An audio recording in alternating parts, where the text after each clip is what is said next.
Hi, I recently bought this shark helmet off eBay. It was sold in new condition but without tags.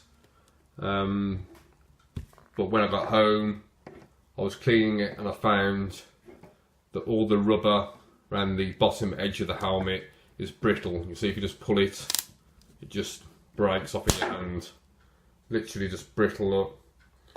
Just breaks off, it's all breaking off, all around the edge, just brittle, completely broke. The helmet looked alright, but again, if you go around to the front, you'll see, same, it's all just brittle,